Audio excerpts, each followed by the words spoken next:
And here's the first positive 2025 remake list, and just in time for Spooktober. Fitting, since the original version of this list was part of Spooktober 2021. Today we're going to be counting down what are my top 20 favorite FNAF characters of all time. I love all 20 of these characters so much, so this is going to be a tough one to pinpoint the finalized list. However, I've done it and here it is.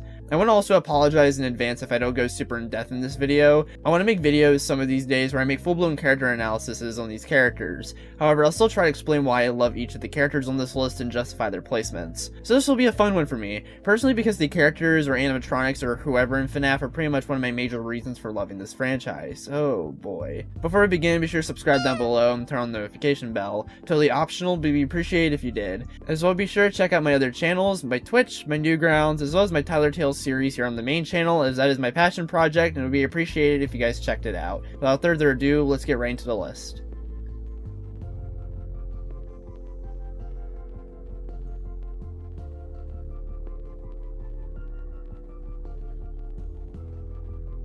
Starting off with a character who I genuinely think is really cool, Lefty. I really like Lefty. I think my favorite aspect about him is the fact he's a suit for the puppet. It's so neat of a concept, and I think it's useful in helping making the ending of Pizzeria Simulator more empowering because, well, he's technically the puppet.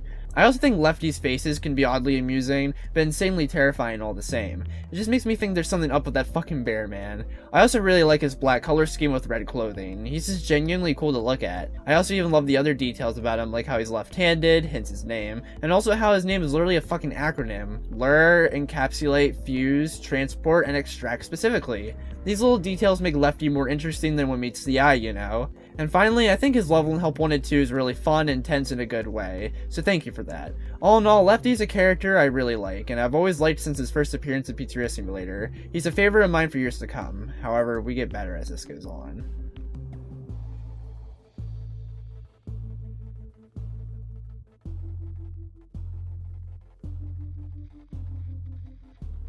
Now, am I cheating a bit by putting two characters in one spot? Not really. They're pretty much the same character, but not really? It's strange. Anyway, starting off with Phone Guy, I love him. I really like his voice a lot. I think Scott using his regular speaking voice pretty much helped make this guy more realistic, which certainly helped with the tone of FNAF 1. Speaking of, I love how much Phone Guy provides to FNAF 1 when it comes to the unsettling horror. He's partly the one who provides mystery to the game with what he talks about, and it's such a treat to listen to. I think Phone Guy also just has this little comedic side to him that makes him a fun character. In my opinion, I'd argue Night 6 in FNAF 2 is the best he got due to how horrific implications are in his phone call, topped off with believable acting too, making one think he's panicking. There's not even to mention the week before, which revealed so much about Phone Guy, like his name being Ralph, him having a daughter named Capelia, and exactly what he was doing before his death. He's such a fun character to follow through the book who turns out to be a pretty likable character. Who thought a voice over the phone could be more than just a voice over the phone? Hello, Sydney. As for Phone Dude, I love him for his fucking voice and mannerisms, dude. And we're out tracking down a new lead right now. So, let me just update you real quick, then you can get to work. He's such a fun minor character, I adore him. Phone Guy and Phone Dude are just two of FNAF's best for me, and in regards to Phone Guy, what would FNAF be without him, man?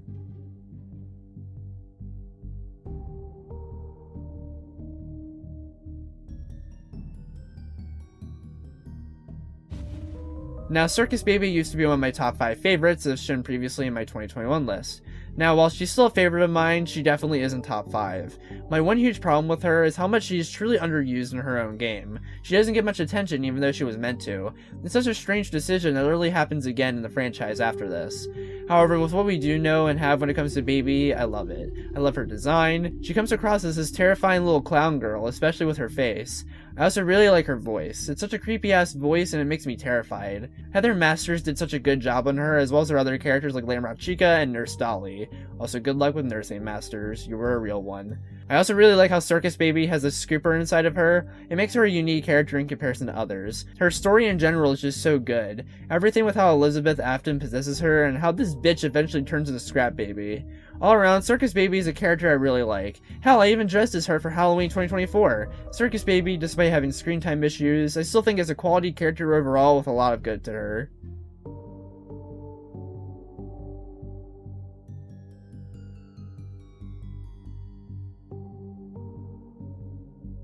Dreadbear is honestly only here for his amazing ass design. He's genuinely so terrifying, from the shades of greenish gray he is, to the fact he's tall as hell, his facial expression, everything. I also love his slow ass walk that creates a lot of noise. It's so terrifying to hear. It's even used a great effect in Danger Keep Out Night 3 from Curse of Dreadbear. Dreadbear in that minigame in particular is such a terrifying and lingering threat. It makes Danger Keep Out one of the best aspects of Curse of Dreadbear. Fun fact, he was originally going to be called Frankenfreddy, which if I do have to be honest here, I prefer the name Dreadbear. Rolls off the tongue better. All around, I love this guy. Sure, he may not have a lot to him, but what he does have is so great that he gets a spot on the list.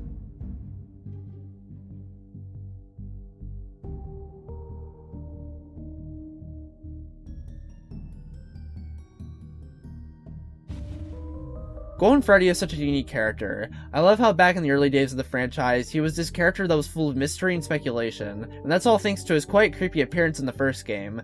I love how he just seems to be a lifeless animatronic sitting in your office, and also the sounds he makes too. His death screen is also just simply iconic. It's aspects like this that instantly made him a fan favorite character, and made him a character who becomes relevant after the first game. The mystery and speculation I mentioned with this dude has not gone away, even in the modern years. Golden Freddy is still quite a terrifying fascination. People still make theories about him to this very day. I also adore his design. I know he's pretty much a recolor of Freddy, but I feel like it works within the context of who the character is, you know?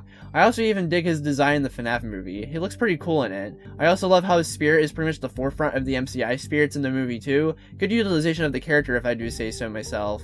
All around, Golden Freddy's a spooky yet classic character who I adore very much.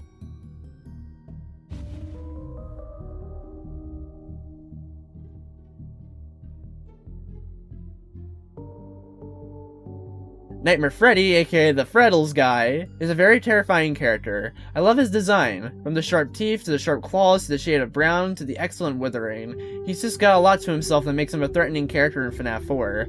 However, there's also the obvious, the Freddles. The Freddles elevate this scary guy and make him a stronger character. The Freddles are so creepy, and they help make Nightmare Freddy's mechanic in FNAF 4 an important yet tension-biting one. Despite not being a character who does a lot in the series and is honestly held up by design and gimmick, that doesn't make him not cool.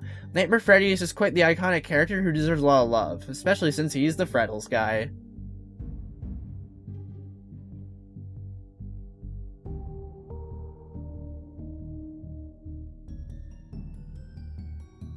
The first Security Breach character on this list. As a fair warning, as mediocre Security Breach is as a game for me personally, I will always say that the characters are one of the strongest aspects of the game. This game is home to so many amazing characters, the daycare attendant being one of many. The daycare attendant is an interesting case because they're pretty much two characters in one, Sun and Moon respectfully, and that's what I love the most about them. I love how each of the two have very different and conflicting personalities, Sun being this whimsy and fun character who is very friendly, whereas with Moon, they're creepy and offer such a terrifying presence. Both are topped off with well done voices from Kellen Goff himself. Iconic quotes with each of them too. I also like how Moon specifically is a lingering threat throughout the game during the end of each hour. I wish Sun had more relevance, but hey, Sun is still great. Also, not to mention that in my opinion, the daycare section, aka their section, is one of the better parts of base game Security Breach due to the creep factor with Moon. I also love how they become Eclipse and Ruin. It's such a clever spin on the character. All around, the daycare attendant is a character from FNAF I really like. Sure, the fact they're the only character to get merch everywhere now is kind of whatever, but as for the character himself, pretty fantastic all things considered.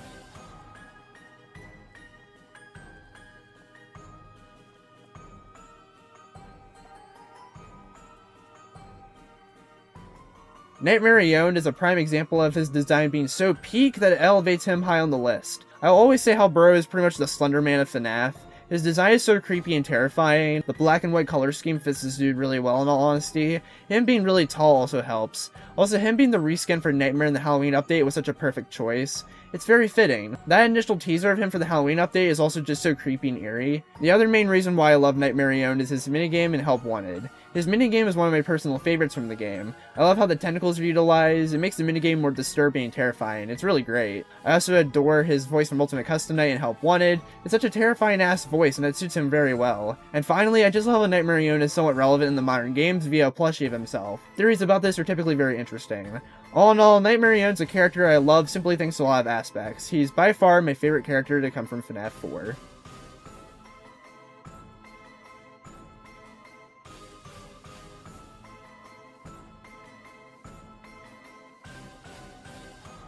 Withered Bonnie's another character who simply rules in design. Everyone always points out and loves the fact that he is the character without a face. And that's exactly what I love about him too. His lack of a face makes him stand out among other characters in the franchise, especially in FNAF 2. As a result, he becomes the most memorable one of the Withered animatronics. All the other Withered animatronics are cool as hell, and I love them all, minus Withered Golden Freddy. However, the others don't have that much to them that make each of them distinct from each other. Like yeah, Withered Chica has that creepy stare with the T-posing arms, and Withered Foxy has a unique gameplay mechanic, but Withered Bonnie's unique trait is way more striking, I feel like. As well, it's not even just the lack of a face that I love about Withered Bonnie. I also just like the very small detail of how Withered Bonnie's eyes change color throughout FNAF 2. Red and white respectfully. Nobody knows to this day the reason for this, so it leads to even more theorizing and speculation with this guy. All in all, Withered Bonnie is just another iconic character and remains as one of my personal favorites for not only FNAF 2, but the franchise.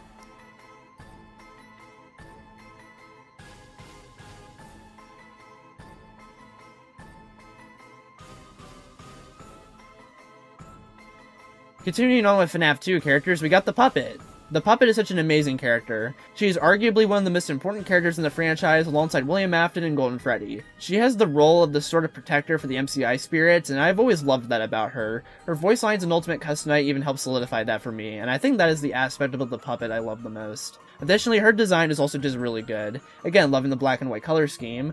I also think she's quite creepy with her face too. It feels kind of lifeless, which I love a lot about certain characters. The scare factor is definitely up to snuff. This girl's also got quite a lot of theories to her name too. Just like Golden Freddy, people theorize about her too, and it's so damn cool. Rule of thumb for FNAF characters: if people constantly theorize and speculate about you, you're instantly a classic. Her story is just really good too, with how she was the first to die under the hands of Afton, being Charlie initially, and then also her eventually becoming Lefty by Pizzeria Simulator. The Puppet just has a lot to her that makes her quite the character. All in all, a classic and another favorite of mine to come from FNAF 2.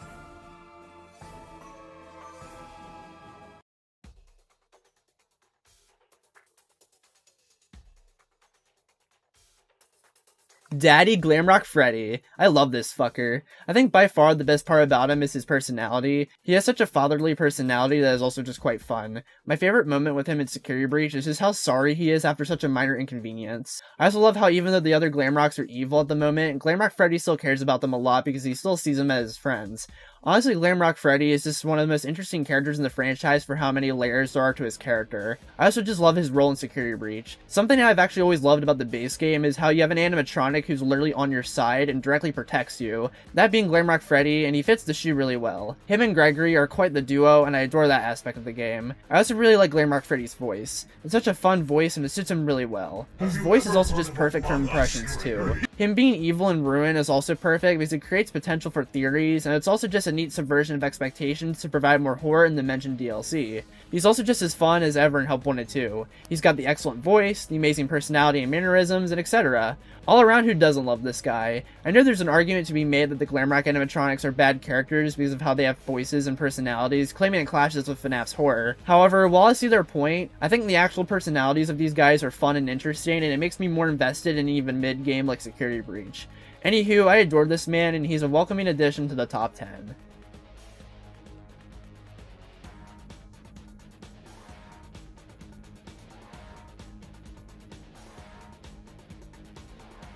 Now, this is a character people are 50-50 on. People either love him or hate him. For me, I used to hate him, but now I love him. I think his biggest problem before was that a lot of his best moments were in Tales from the Pizzaplex, especially his own story. And as you know, a lot of FNAF fans don't care for the books. Even though Ruin did him justice, and he was certainly a threatening antagonist at the end during the chase, it wasn't enough, I feel like. However, Secret of the Mimic made him a much more interesting character. We find out more details about him. Now, granted, a lot of it is stuff carried over from the books, despite also at the same time debunking Tales games. However, the Mimic is certainly a fun character to learn more about, and he also helps with providing more moments of character with others like Edwin, especially Edwin.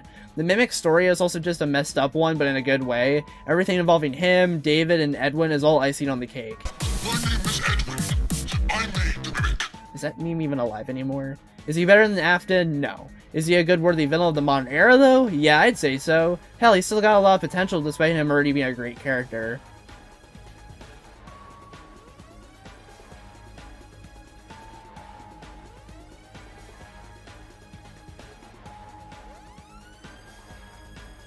Mangle is such a cool character. That's simply what she is. She absolutely rules in design, she has one of the best designs in the franchise. The fact he's just a complete mess with those endoskeleton parts and everything and honestly makes him terrifying, especially when you see him in the cameras. Her radio static she makes whenever she's in a certain room to signify her presence is also just creepy as hell. Mangle is also just a unique character when it comes to her general idea, mostly in how she's a take apart and put back together attraction, pretty much explaining her design. Poor Mangle. The constant trolling with his pronouns is funny too, and that's another aspect of Mangle that makes her unique in comparison to other FNAF characters. Also in the FNAF 2 files, the fact her minigame sprite says he was here is so ominous and creepy. This also makes her an interesting character to theorize too. All around, there's a lot to Mangle that makes him quite the interesting character throughout the franchise, and she is certainly one of the best. She's definitely my favorite character to come from FNAF 2 for sure. I can't wait to see how he's handled in the second FNAF movie.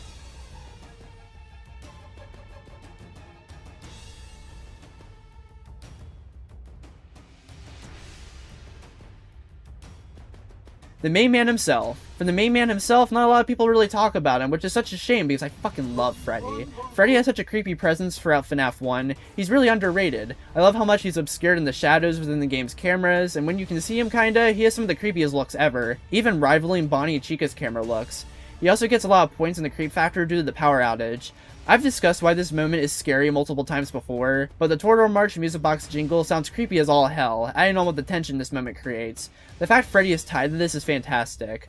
As well, with all the designs in FNAF 1, Freddy's design is perfect. The textures, proportions, everything. I also adore the mystery with him and the handprint on his face. Room for speculations and theories. All around, Freddy's a character who's heavily underappreciated, which is a shame since he's the title character. Hell, he's even underused in the FNAF movie. Although he gets the best kill in the movie, so he isn't completely wasteful in that. Just I love the har har har har bear himself. What else can I say?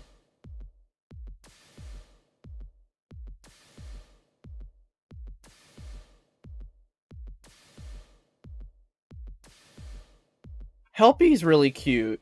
Yes, that's why I love him so much. I love how he's just a miniature Funtime Freddy. He's so fucking adorable. I also love how he pretty much becomes a character who's relevant for the rest of the series, pretty much being like a mascot-esque character for the Fazbear brand or whatnot. He even becomes other forms like Helpy with an eye, and Mr. and Mrs. Helpful. He's also just a really funny character in Pizzeria Simulator due to him being the character who plays the Tycoon arcade games. Some of his facial expressions are just priceless. It's also priceless when he gets hurt, like, aww. Otherwise, I don't really have much else on Helpy. He's just a cute recurring character throughout the franchise, and I love him a lot.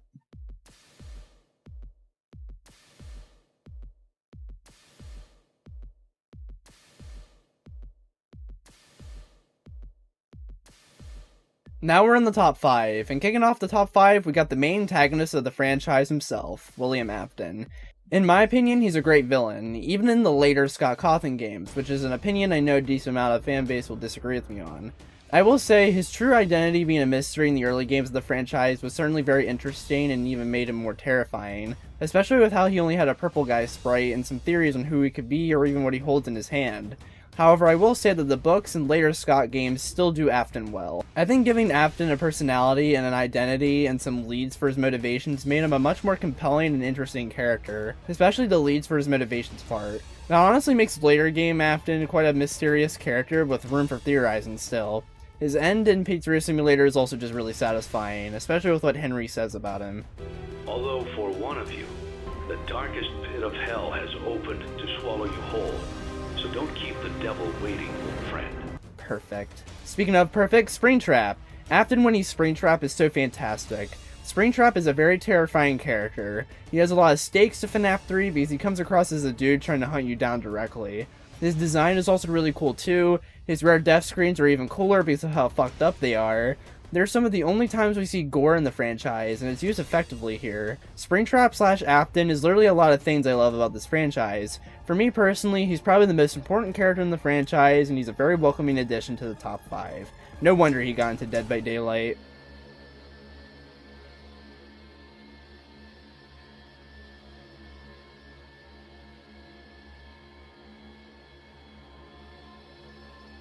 Funtime Freddy's a very interesting character. Somehow he's one of the most fun characters in the franchise while also being one of the most terrifying. This is all thanks to the fact that both of those aspects go together very well. Funtime Freddy's most memorable part about him is his voice and personality. What I love about it is the fact that it makes him come across as deranged, and I just love him for that.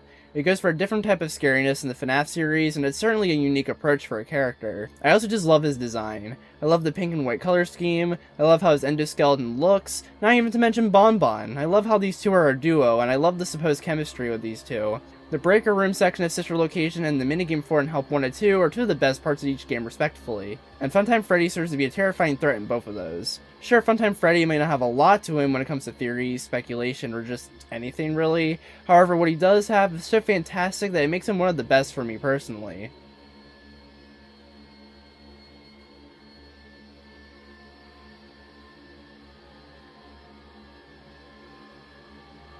Bonnie is straight up an amazing character. I have always loved Bonnie. As well, I have always said that Bonnie is the scariest character in FNAF 1 and one of the scariest animatronics in the franchise. I still think that. Bonnie's a very terrifying character. He's the character with the creepiest looks in the cameras out of the whole crew. The one on the backstage where his face is taking up the camera and he has his possessed eyes is a very striking moment in FNAF 1 whenever it occurs. It has all the right amount of eeriness and creepy factor to it. As well, Bonnie just has an excellent design too, like the other classics. As I've said before, what makes the classic animatronics perfect in their design is that they're very reminiscent of Chuck E. Cheese and Showbiz Pizza animatronics while also having their eerie factor to them at the same time, giving them their own unique flair. Bonnie's no exception. I also love how Bonnie continues to be a regular player throughout the series, coming in many variants and forms. I'd argue Bonnie is another of FNAF's most important characters simply for the horror aspect. For that alone, Bonnie's one of the greats.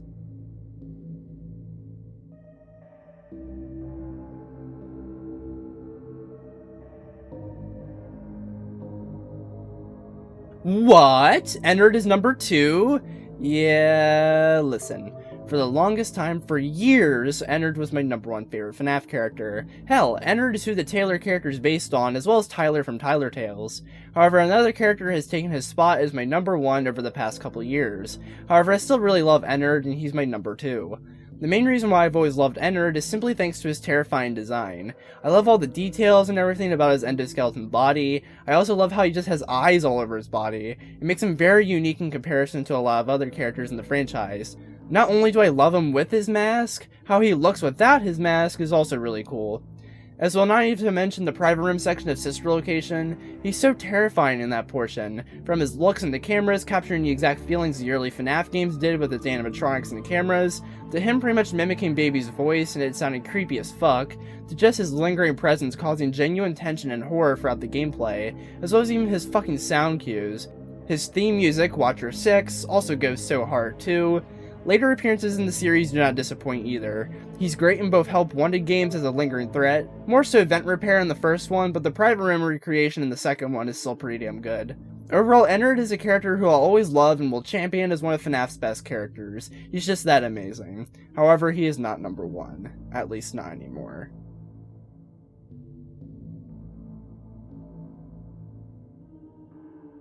And we have the honorable mentions. These are characters who probably would have had very welcome spots on the list, as these are characters I also love and or really like. I have 12 total, so this will be interesting. They'll be in order if they were spiritual spots number 21 through number 33. Alright, here we go. Foxy, just simply iconic. Perfect design, perfect voices from various voice actors, even if one of them's controversial. Perfect gameplay mechanic in FNAF 1, genuinely terrifying, and yeah, what else could you want? Glitch Trap / Malhair. He's honestly one of the creepiest characters to come from this franchise. The Pizza Party minigame from Help 1 says it all about this dude. Nightmare. He has a terrifying design, and the fact he's transparent makes him better. Edwin Murray. One of the most well-written human characters in the franchise. Secret of the Mimic did so much justice for this guy. Monty. His design is cool, his voice is cool, his personality is unique and cool, the plot point about him killing Glaire McBonney's cool, just rock and roll. That was terrible, I know. Toy Bonnie. One of the best toy animatronics. Sure, he's RNG hell in 1020 mode of FNAF 2, but otherwise he's got a cool design and I can't wait to see what he does in the FNAF movie 2. Chica. Even though she's probably the weakest of the original 5 classic animatronics, she's still one of my favorites. She's got some creepy looks in the cameras, Mr. Cupcake is a neat addition to her, and all around she's an iconic character. Scrap Baby. A very interesting yet awesome continuation of Circus Baby's character. The fact her clawless Circus Baby's scooper is the icing on the cake for me, as if her design isn't already sick as hell. Nightmare Fredbear also has a sick as hell design. Genuinely terrifying and threatening. You don't want to see this dude in a dark alley late at night. DJ Music Man. Again, sick as hell design. I love how fucking massive he is. His secondary security breach is also one of the better parts of the game too. He was also used to great effect in Help Wanted 2 and his rather fun minigames. White Tiger. Simplistic yet cool design. Also has one of the best sections in Secret of the Mimic due to how terrifying it is. Pit Trap. This dude is genuinely creepy with how he is within the Into the Pit game. For a pixelated game, he has some pretty creepy shots, low-key. And those are the honorable mentions. Now onto the number 1, which, come on, if you're a regular viewer of my channel, you know who it is.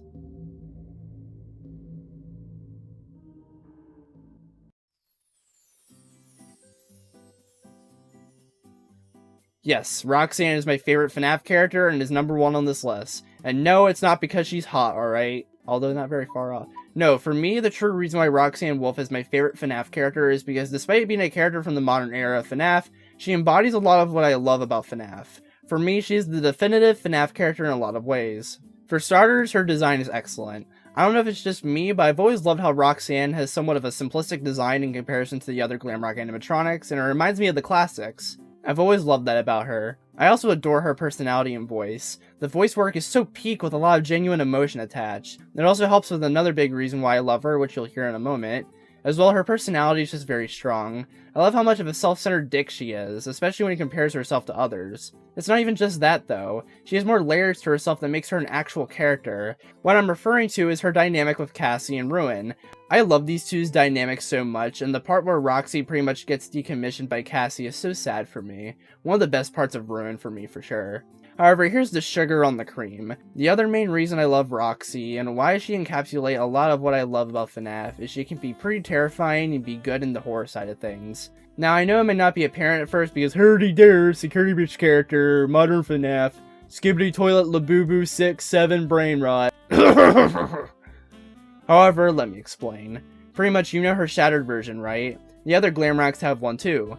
However, I find her shattered version terrifying, and as a result, makes Roxy terrifying. Pretty much, Roxy loses a lot of her face, which is something she's very passionate about. It's pretty much her main trait, her vanity. It's stripped away, and when she loses it, she's extremely emotional about it, to the point where she comes across as deranged almost. That terrifies me, and I fucking love that about her. Are we sure that Monty or Funtime Freddy or whoever are the crazy animatronic? Roxy's right there. However, we love her for it. All these aspects are why I love Roxanne Wolf. Not only is she the best character to come from Security Breach, she's the best aspect about it. She's also simply my favorite FNAF character of all time.